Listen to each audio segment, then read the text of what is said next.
सादर प्रणाम। हम आज आपके सामने भक्ति ज्ञान वैरागी की कथा लेकर आए हैं। आज से हम आपको भागवत का एक एक अध्याय प्रतिदिन सुनाया करेंगे, इसलिए आप इस चैनल को सब्सक्राइब कर सकते हैं। कथा पसंद आए तो लाइक करें, आपको प्रतिदिन भागवत कथा का एक अध्याय मिलेगा। चलिए अब कथा स्टार्ट करते हैं। प्रथम अध्याय भक्ति ज्ञान वैराग्य से हम आज स्टार्ट करेंगे। एक समय नैमिषारण्य क्षेत्र में सोनिका 88,000 ऋषियों ने सूत जी से कहा, हे सूत जी, अब महाप्रभु की किसी ऐसी लीला का वर्णन करें जो भक्ति सहित ज्ञान एवं वैराग्य से परिपूर्ण हो। इस कराल कलयुग में प्राणी अपने अज्ञान के कारण सांसारिक प्रपंचों में फंसकर राक्षसों के तुल्य आचरण कर रहे हैं। उनका सुख चैन नष्ट हो गया है और वे आठों प्रहर दुखी रहते हैं। हम लोगों की इच्छा है कि आप उनके उद्धार के लिए किसी ऐसे चरित्र का वर्णन करें जिससे उनको भगवत चरणारविंदों की भक्ति प्राप्त होकर सुख प्राप्त हो। अब ऋषि क्या कहते हैं? ऋषियों की बात जब सुनी उन्होंने,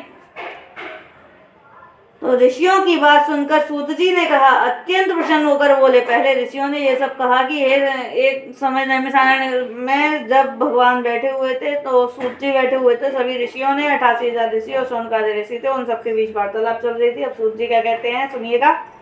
हे ऋषियों, तुम लोगों ने कलयुगी जीवों के उद्धार के हेतु जो सुंदर बात पूछी है वह अत्यंत ही श्रेष्ठ है। काल रूपी सर्प के मुंह में पड़े हुए जीवों के उद्धार के लिए एकमात्र श्रीमद् भगवत कथा ही कही है, जिसे वेद व्यास जी के पुत्र श्री सुखदेव जी ने राजा परीक्षित से कहा था। श्रृंगी ऋषि के शाप के कारण राजा परीक्षित जब गंगा के तट पर निवास करने लगे, उस समय श्री सुखदेव जी ने उन्हें श्रीमद् भागवत कथा का पान कराया। उसी समय देवताओं ने अमृत कलश लाकर श्री सुखदेव जी से कहा, हे महामुनि, इस अमृत कलश को आप लें और इसके बदले में हम लोगों को श्रीमद् भागवत की कथा सुनाइए। इसीलिए हम भागवत में सबसे पहले कलश को धारण करते हैं, वहां पर स्थापित करते हैं।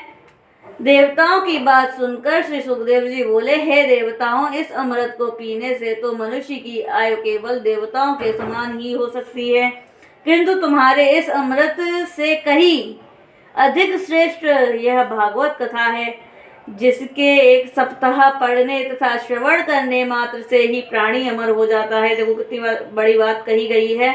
और वह मुक्ति पद पाकर आवागमन से भी छूट जाता है। विचार करने के उपरांत राजा परीक्षित तुम्हारे इस अमृत को त्याग करके कथा रूपी अमृत को ग्रहण करेंगे, क्योंकि अमृत और कथा अमृत में उतना ही अंतर है जितना कि कांच और मणि में होता है। श्री सुखदेव जी के मुख से यह बात सुनकर देवतागण निराश होकर लौट गए।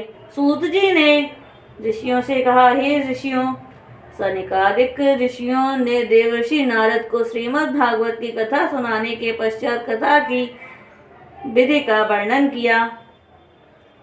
सूत जी के मुख से यह सुनकर सोनिकादि ऋषियों ने प्रश्न किया, हे सूत जी, देव ऋषि नारद तो किसी स्थान पर 2 घड़ी से अधिक ठहरते ही नहीं है, फिर वे सप्ताह का पारायण को सुनने के लिए एक ही स्थान पर 7 दिन तक कैसे ठहर रहे हैं? सोनिकादिक से उनकी भेंट किस प्रकार हुई और सप्ताह यज्ञ किस स्थान पर हुआ, यह सब कथा कृपा करके हमें बतलाइए। अब ऋषि सूत जी से पूछते हैं कि ये कथा कैसे हुई, और नारद जी तो कहीं एक जगह ठहरते ही नहीं है, तो फिर वो यहाँ कैसे रुके हुए हैं, 7 दिन तक कथा कैसे सुन रहे हैं? तो उसका आप आनंद लीजिएगा। सूत जी बताते हैं कि हे ऋषियों, एक समय सनक सनंदन सनातन एवं सनत कुमार चारों भाई भ्रमण करते हुए बद्री नारायण में पहुंचे। वहां नारद जी को उदास बैठे देखकर नारद जी से पूछने लगे, हे देव ऋषि, आप इतने उदास क्यों बैठे हो? तब नारद जी ने चारों ऋषियों को प्रणाम करके कहा, हे प्रभु, मैं अपनी चिंता आपके सामने कहता हूँ। अब उनकी क्या चिंता है उसको ध्यान पूर्वक सुनिएगा। उसे आप ध्यान से सुनिएगा। मैंने काशी, गोदावरी तथा गया आदि समस्त तीर्थ किए। नारद जी ने कितने तीर्थ, कौन कौन से तीर्थ किए? काशी, गोदावरी तथा गया, और जितने भी तीर्थ होते हैं सभी उन्होंने भांति भांति के तीर्थ किए। वो सभी स्थानों पर जाकर यह देखा उन्होंने कि कलयुग के प्रभाव से सांसारिक जीव माया में ऐसे लिप्त हैं कि उन्होंने समस्त शुभ कर्मों को छोड़ दिया है।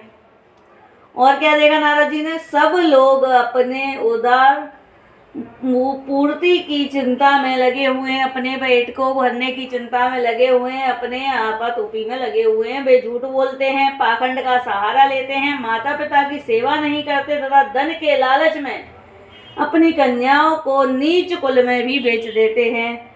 इतना घिनौना काम उन्होंने देखा। जहां देखो वहीं मलेच्छ तथा शूद्र दिखाई देते हैं और ब्राह्मण तथा क्षत्रिय अपने कर्म धर्म से विमुख हो गए हैं।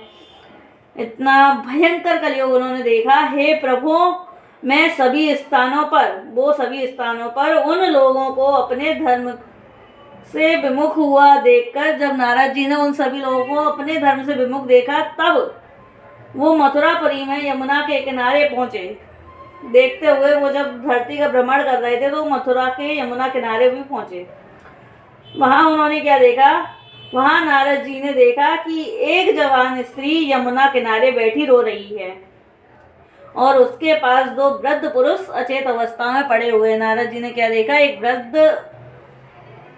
एक जवान स्त्री दो वृद्ध के साथ वहां पर बैठी हुई है। दो वृद्ध जो हैं वो कौन है? देखिएगा आगे।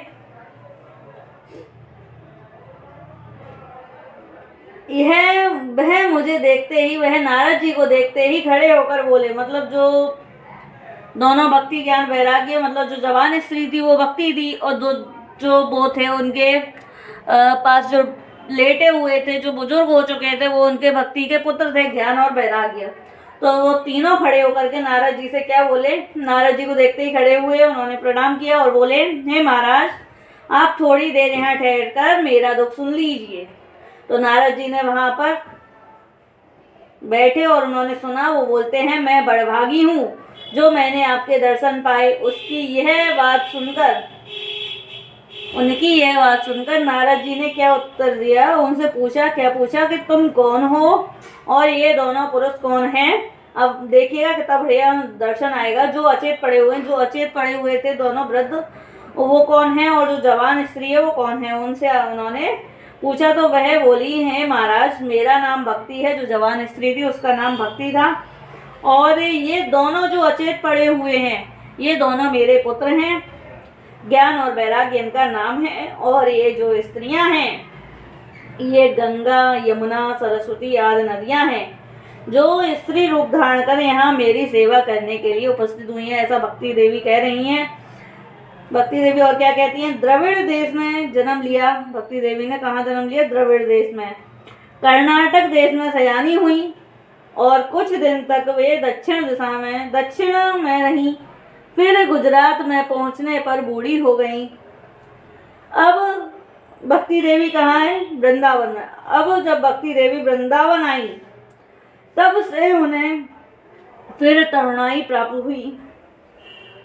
परंतु भक्ति देवी के ये दोनों पुत्र जो थे वो अचेत होकर गिर पड़े वृंदावन में आकर के।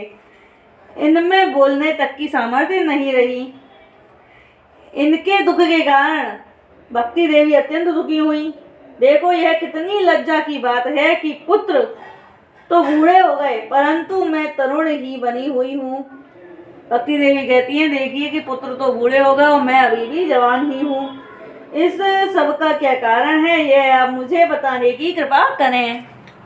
तो देखिए क्या आगे वृतांत चलता है। तो नारद जी क्या कहते हैं भक्ति देवी से? नारद जी ने कहा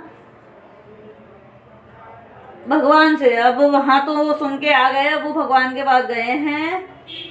जब उन्होंने भगवान से कहा, जब भक्ति ने मुझसे इस प्रकार कहा तो मैंने उसका उत्तर दिया। अब उन्होंने, नारद जी ने भक्ति को क्या उत्तर दिया उसको ध्यान पूर्वक सुनिएगा। हे भक्ति, घोर कलयुग के आने से अब तेरी ओर ज्ञान तथा वैराग्य की मर्यादा नहीं रही है।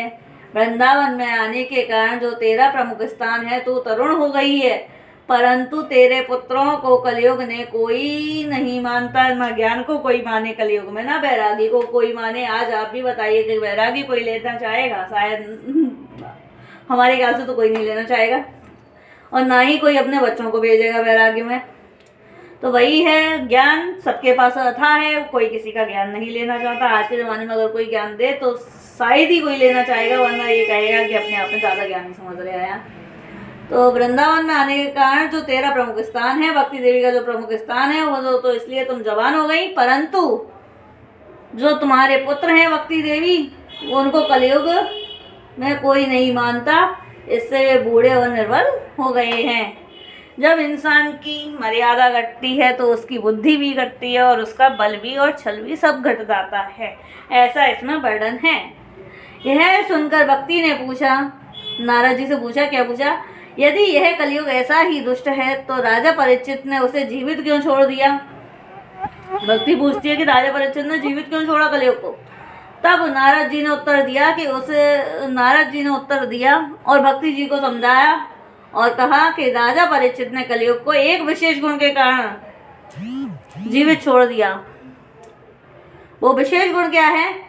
उसमें विशेष गुण यह है कि अन्य युगों में हजारों वर्षों तक जप तप यज्ञ दान तथा कर्म धर्म करने पर भी जो फल प्राप्त नहीं होता, वह फल कलयुग में केवल भगवान का संकीर्तन, भगवान का नाम जपने से ही प्राप्त हो जाता है। कितनी बड़ी बात है। परंतु दुख की बात यह है कि कलयुग के प्राणियों से यह सहज बात भी नहीं बन पाती। ब्राह्मण, क्षत्रिय, वैश्य और शूद्र अपने अपने कर्म त्याग कर काम, क्रोध, लोभ, मोह में तथा अहंकार में भरे हुए हैं। ब्राह्मणों में शिक्षा और सत्कर्म का लोप होता जा रहा है। इसी प्रकार क्षत्रिय शिक्षा तथा सत्य को त्याग दीन दुखियों को सताने लगे हैं। वैश्यों ने अपने व्यवसाय में ईमानदारी को छोड़ दिया है और वे झूठ बोलकर अधर्म से धन को संचित कर रहे हैं और संचित करने में लगे हुए हैं, जोड़ने में लगे हुए हैं। शूद्रों ने सेवा न करके उच्च वर्णों का अपमान करना अपना ध्येय बना लिया है। आज के ज़माने में अगर आप मेहतर से कहें कि आप मेहतर हैं, आप झाड़ू लगाइए, तो केवल आपका वही काम है, तो वो उसका क्या ही आंसर निकलेगा, ये तो आप सब समझ ही सकते हैं। ऐसी स्थिति में यह आवश्यक है कि कलयुग के इस मोह पास से घुटने के लिए मनुष्य श्री भगवान नाम का जप तथा उनके गुणों का श्रवण एवं स्मरण करे, क्योंकि धर्म तो रहा नहीं, न तप रहा, न धर्म रहा, न ज्ञान रहा। अब तो भगवान नाम संकीर्तन है बस, न यज्ञ है, न तप है, न धर्म है, अब सिर्फ दान है या भगवान नाम है। उसको श्रवण करिए, जप करिए। यह सुनकर भक्ति बोली, हे मुनि, आप धन्य हैं, आप सबका कष्ट दूर करते हैं, अतः अब मेरा भी कष्ट दूर करिए और ज्ञान वैरागी को चैतन्य देकर तरुण कीजिए। हे नारद जी, मैं आपको प्रणाम करती हूँ। अब आगे की कथा हम नेक्स्ट अध्याय में सुनेंगे। ये हमारा एक अध्याय पूरा होता है।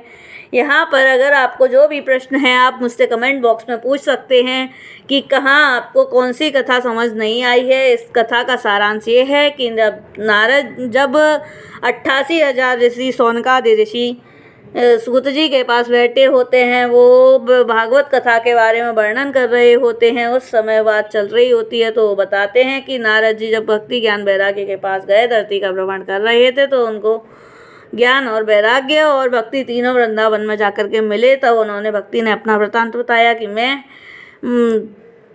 कहाँ मैंने जन्म लिया, कहाँ मेरा जवान हुई और कहाँ मेरा क्या हुआ। तो वो मतलब वो पूरा, और जब वो वृद्ध उनके बच्चे हुए तो वो भी उन्होंने वृतांत पूरा बताया। और वृंदावन में ये बैठ करके सारी वार्तालापें हुई नारद जी की और भक्ति की।